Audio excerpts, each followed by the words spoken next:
Преображение Господне, или по народному названию Яблочный Спас, отмечает сегодня Православная Церковь. В Чебоксарах в этот день праздновали еще и юбилейную дату – 30-летие восстановления Спаса Преображенского женского монастыря.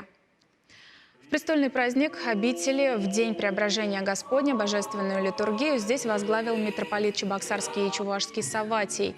Спасо-Преображенский монастырь для Чебоксар – место знаковое. По преданию, именно сюда в 1555 году прибыл архиепископ Гурий Казанский, чтобы осветить строительство города-крепости Чебоксары.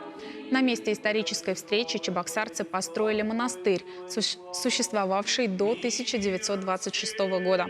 Вновь обитель открылась в 1991 году. Ее настоятельницей все 30 лет является игуменья Сергия Рузавина. Даже было удивительно, что неужели разрешат монастырь открыть власти. Это было так прям потрясающе. Это сейчас для нас кажется, что все нормально, а нет.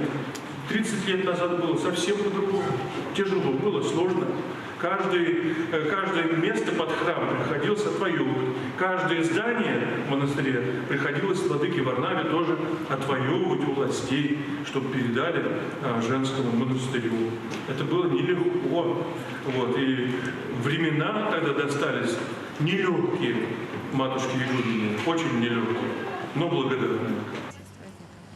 В праздник Преображения в монастыре традиционно совершают крестный ход. В жаркий летний день особо благодатна святая вода, которой владыка окропляет прихожан.